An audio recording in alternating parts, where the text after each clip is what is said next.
Assalamualaikum warahmatullahi wabarakatuh. Alhamdulillah wa syukru ala ni'amillah dibarengan kupang ijabah anu maha kawasa. Urang ayeuna dugi kadanget ayeuna kantun bagian anu ka 74 nanya pamiarsa atuh ngarah teh nyangkolong tingkana waktos sumangga. Ayeuna mah urang lajengkeun deui ngadon ulang-ulang kitu geuning sok gerak beureum nempo Pak Akas anu malah hulang-hulang mangsa ditanya ku dirina teh gancang bae bah damar mere parentah kanu tiluan rada aneh oge siga nu kasirep harita keneh Pak Akas rada aneh oge siga nu kasirep harita keneh Pak Akas si Parmo jeung si Bacok maleureumkeun sapasang panonna kalayan teu kungsi tatanya heula kana naon anu jadi maksudna. Reup sanggeus anu tiluan pareureum mah gura-giru bae bah damar oge pipilueun meureumkeun panonna dibarengan ku bibirna anu gerak saeutik ciciren yen bah damar teh keur mapatkeun jampe pamakena teu lila kituna teh nyah bah damar geus beunta deui tal sanggeusna calangap heula mah gancang bae bah damar ngantelkeun jempol leungeun ka tubuhna kana lalangit bahamna sarta nu saterusna mah diusapkeun kana panon Pak Akas jeung dua muridna.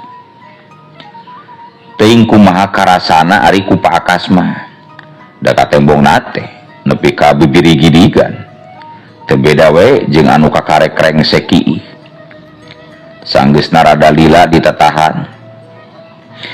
Ari si Parmo jeung si Bacok mah biasa bae henteu nepi ka bibiri gidigan siga Pak Akas.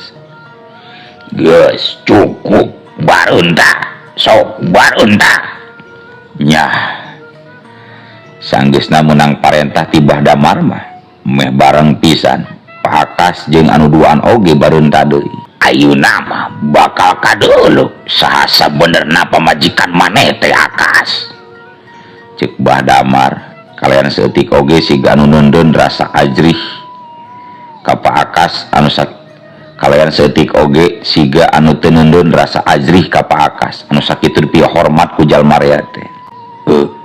Ari saleresna mah bingung keneh abdi teh kana patarosan sareng anu nembe ku abadi saurkeun teh bah bingung abdi teh bah ceuk Pak Akas. Ngarti abah oge deuleu geus pasti maneh ngarasa bingung.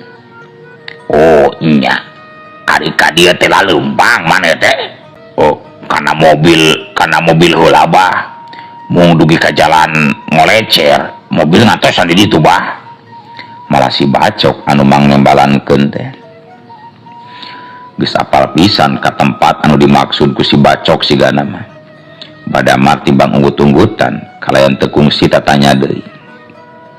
Hayu ayeuna mah urang ka imah maneh deuleu Akas sangkan nyaho nu sabenerna saha pamajikan maneh nu sabenerna dari dijelaskeun mah bakal hese ngartina deuleu ceuk bah damar ngareret deui ka Pak Akas. Unggal bah damar mere parentah Pak Akas mah teu boleh ngagugu bae harita keneh langsung unggul jung ti heula jeung si Parmo katut si Bacok jung ti heula kana mobil ceuk bah damar teu kungsi diengke-engke geus kitu mah gancang bae anu tiluan pating garedik ninggalkeun imahna bah damar kalayan teu kungsi lila oge geus narpi deui ka tempat neundeun mobilna nepi ka pohara ngajenghokna Pak Akas mah mangsa mukakeun pantom mobil teh sabab tetela bah damar geus kasampak geus nyangkoyot dina jok anu pangtukangna. Ari si Parmo jeung si Bacok mah biasa bae sigana mah geus nyaho kana kamampuan anu jadi guruna. Sanggeus mere parentah ka supir geuleuyung mobil mobil anu ditumpakan ku Pak Akas jeung ku nu sejenna teh mimiti ngageleyeung ninggalkeun eta patempatan. Teu kacatur kumaha lila di jalana, sanggeus lumayan lila antarana. Antuk nama eta mobil teh geus nepi deui kaburuan imahna Pak Akas. Jerut sararea tarurun tina mobil. Ari supir mah kebat bae ngampihkeun mobil ka tempat paragina. Kojengkang Pak Akas ngojengkang miheulaan ngalengkahkeun sukuna. Dituturkeun ku si Parmo jeung ku si Bacok anu nyarangkeh Bah Damar. Sabab leumpangna Bah Damar teh semu jejari jegan. Teu jauh beda we jeung budak leutik anu karek lalengkah halu. Karek mah meunang sabaraha lengkah, panto imah geus aya nu mukakeun. Disusul ku ngurunyuna Juragan Ramli jeung Neng Tina.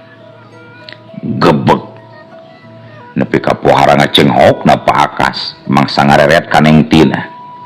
Sabab ayeuna mah Neng Tina teh katempona estuning pikasieun pisan ku Pak Akas mah. Buk cawig-wig semu gimbal, beungeutna pinuh ku sisit. Sapasang panona beureum kokolenyayan sarta ulal elel nembongkeun letahna anu nyagah.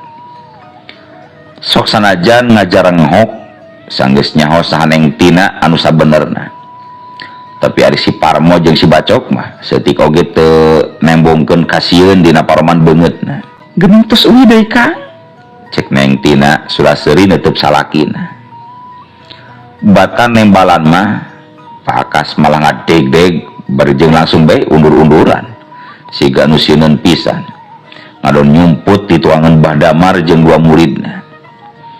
Kang, kunaon Kang? Neng Tina nepi ka kerung siga nu bingung. Mangsa nempo pamolah salakina anu samodel kitu teh. Yo, si Akas teh geus bisaeun neuleuh kana wujud maneh nu sabenerna deuleuh sia. Celangkeungna Bah Damar, kituna teh bari neutup seukeut ka Neng Tina. Gebeg. Bagian Neng Tina ayeuna mah anu ngagebeg kaget mangsa ngadenge caritan Bah Damar anu samodel kitu teh. Jadi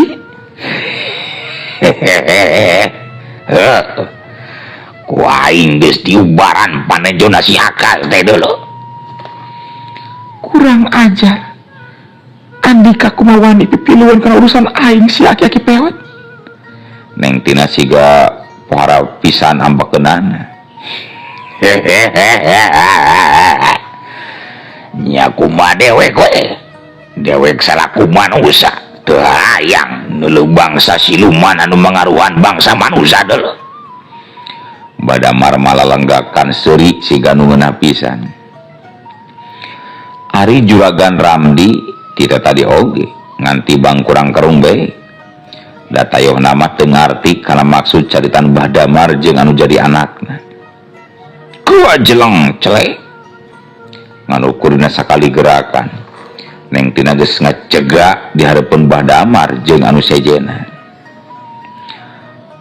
Kakara pisan nempo kamampuan anu jadi anakna sigana mah. Juragan Ramdi nepi ka molohok nempo kitu teh. Sia kudu modar si aki-aki reot. Dengan geus kumaha wani pipiluan kana urusan aing sia. Neng Tina tutunjuk ka Bah Damar.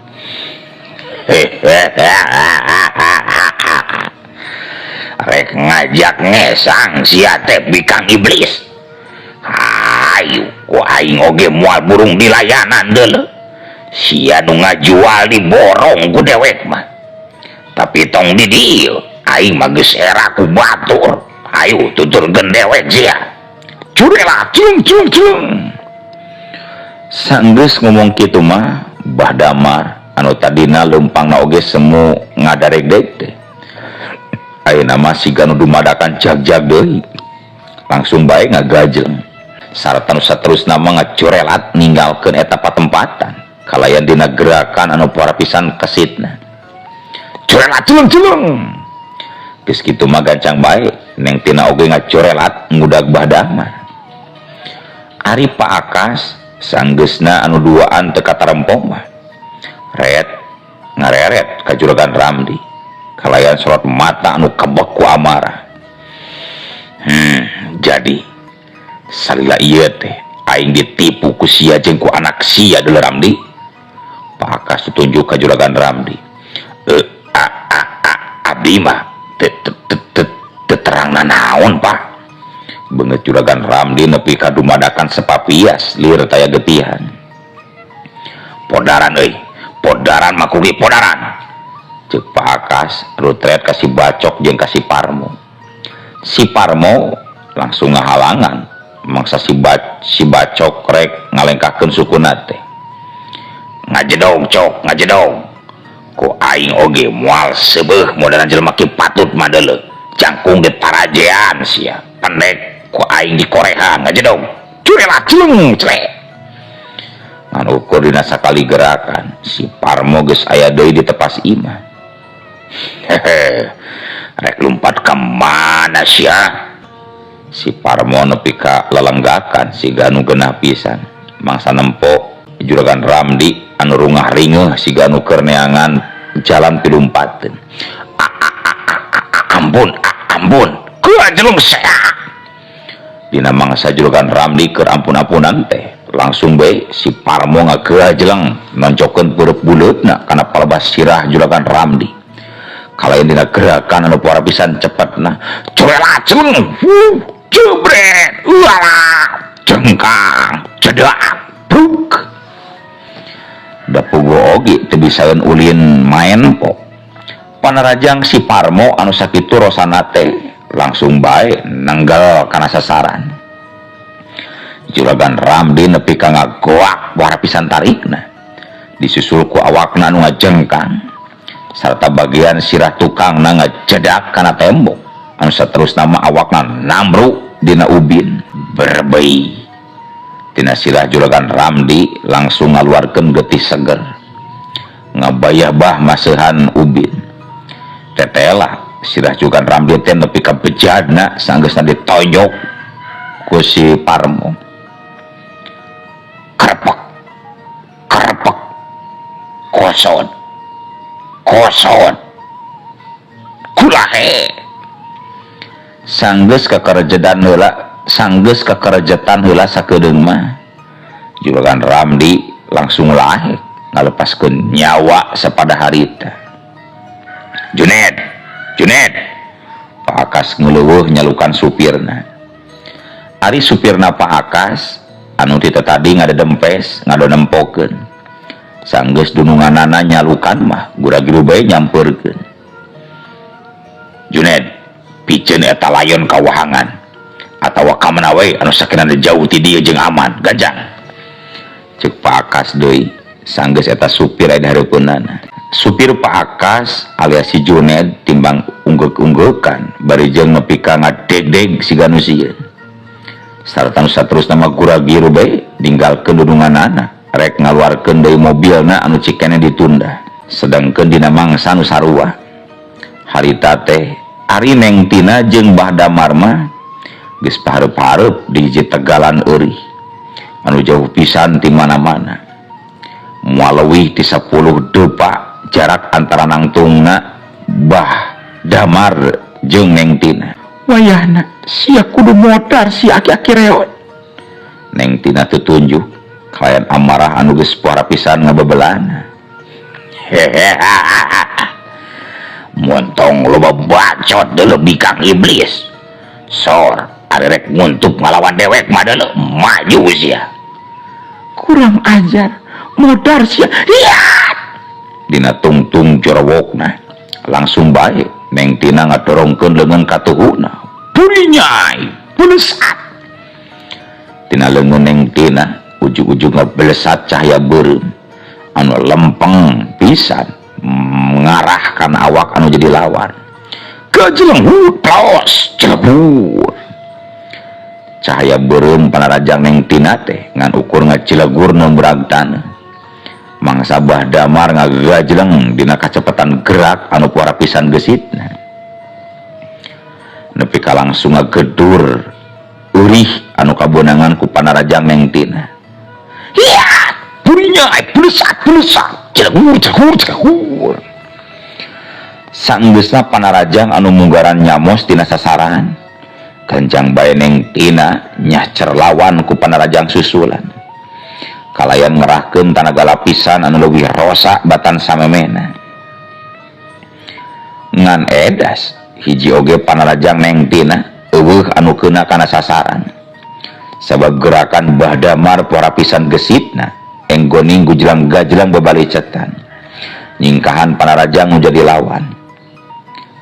Tibang nyingkahan panarajang lawan ari Bah Damar mah kalayan sama sakali tacan ngayakeun panarajang balesan. Sadar yen ngandalkeun serangan jarak jauh mah estuning hese pisan pikeun ngalumpuhkeun lawan.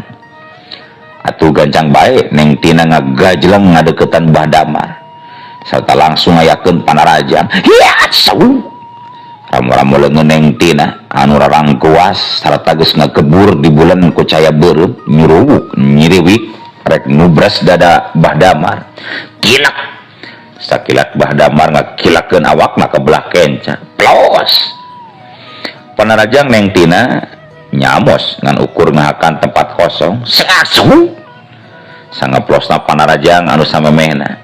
Gancang bae Neng Tina ngasupkeun panarajang susulan siga nu hayang nguak ngawik awak lawan. Tapi Bah Damar oge lain aki-aki anu beuki nyandung. Astagfirullah. Nah becik jikana nyandung sagala tuh hapunten pisan pamiarsa. Tapi Bah Damar oge lain aki-aki samanea. Kalayan dina gerakan anu puara pisan gesitna babalicetan engko nyingkahan panarajang lawan. Nepi ka sakur panarajangna Neng Tina hiji oge tacan anu keuna kana sasaran. Sawuku kieu. Pikeun anu kasakitu kalina Neng Tina ngasupkeun deui panarajang dengan katuhu nyuruwuk rek nyamber beuheung. Kilak plos. Sangaplosna panarajang Neng Tina sakilat Bah Damar oge nonjolkeun beureupna minangka panarajang anu munggaran. Beureub Bah Damar anu dumadakan ngagedur di bulan ku caya hejo nyuruwuk rek ngaladada nepi ka parapisan ngarenjagna Neng Tina oge. Sabab tetela panarajangna Bah Damar teh ngandung hawa panas anu puara pisan nyongkapna.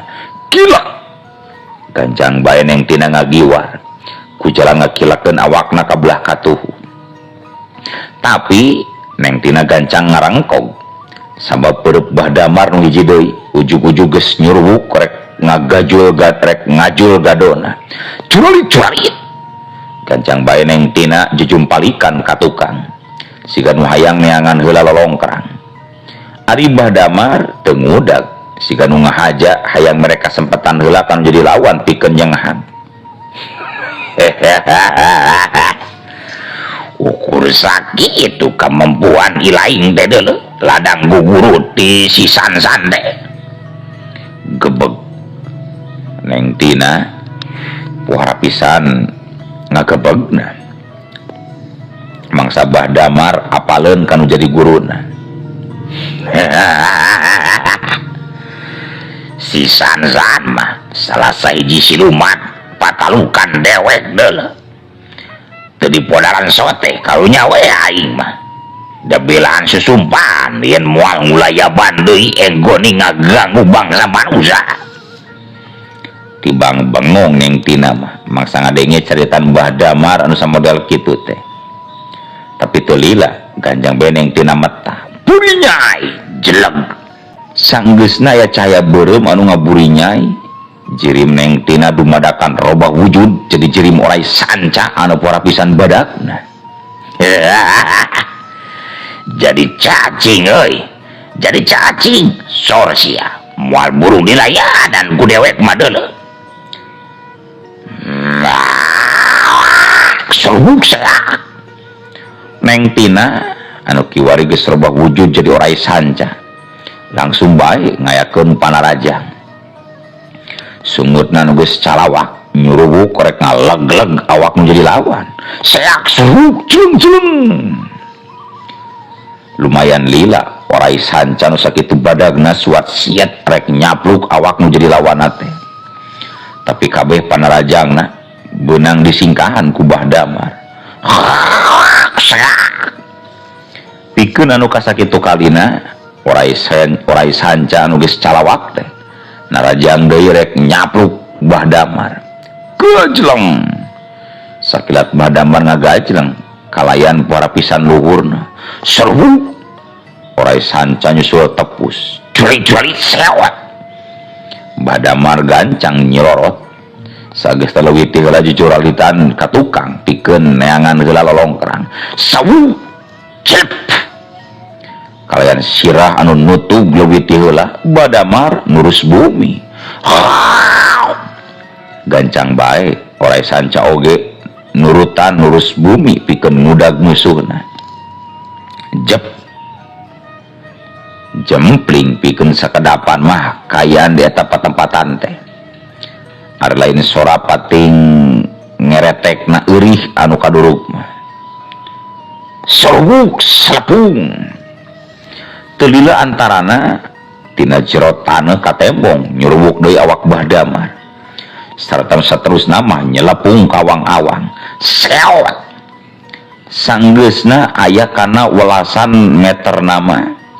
Kalayan dina gerakan anu puara pisan cepetna. Gancang bae Bah Damar nutug deui. Persis pisan mangsa hulu orai sanca karek mucunghul tina jero taneuh. Serbuk kebur. Dua leungeun Bah Damar anu dumadakan ti bulan ku caya hejo nyurubuk sarta lempeng pisan kana hulu sanca. Sawu kolager duar. Mangsa dua perut Bah Damar nenggal pisan kana hulu orai sanca. Nepi ka ngabalukarkeun sora anu pohara pisan tarikna. Kayaan di eta patepatan oge nepi ka inggeung.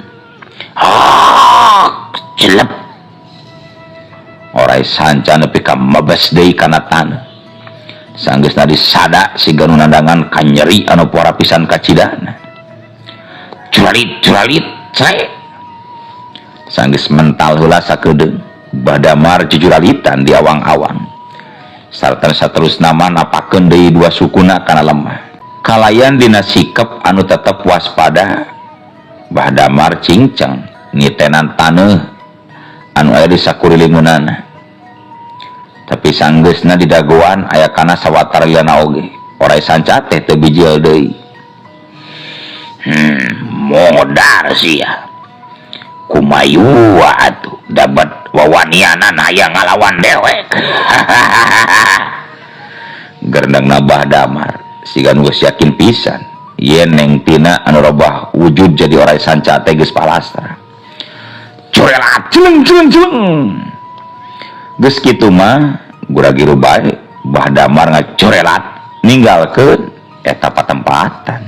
Heuleut saparapat jam sanggeusna Bah Damar ninggalkeun eta tempat anu samemehna dijadikeun pakalangan. Tina jero taneuh harita ngurumuy neng tina anu pupuringisan kalayan dina kayan awak anu siga pohara pisan ripuhna. Golepak neng tina ngagolepak nang karak bengkang kalayan ambekan anu renghap ranjug teu puguh aturan. Atra pisan adina kayaan nang karak mah katembong beungeut neng tina nepi ka geuneuk sarta ngalai getih lalambaran tina sapasang liang irung jeung tina bahamna. Golok-golok sanggeusna batuk heula teh neng tina utah uger ngutah-ngutahkeun getih hideung anu semu lalambaran nepi ka lamokot kana gado jeung kana dadana eta getih teh. Sok sanajan teu nepi ka kapiuhan tapi neng tina siga nu teu kuateun pikeun cengkat-cekat acan ngadon ngajoprak salilila di eta patempatan. Tapi dina mangsa neng tina masih kene ngajoprak dina laledugna tegalan eurih anu samemehna dijadikeun tempat makalangan. Sedengkeun ari Bah Damar mah harita teh geus ngariung di mana Pak Akas. Sae ari sitina parantos palastra mah Bah. Janten ari saleresna mah eta awet teh bangsa siluman Bah. Pak Akas neutup ka Bah Damar. Lain masih kene bangsa manusa sitina nama ngan geus ditalikung ku kakuatan siluman orai. Matak perwak matak perwatak naoge leuwih doyong kana watak siluman orai, cek Bah Damar. Tapi nalika Bah Damar rek cumarita deui, nah atuh eueuh waktos nah kabujeng seep. Assalamualaikum warahmatullahi wabarakatuh.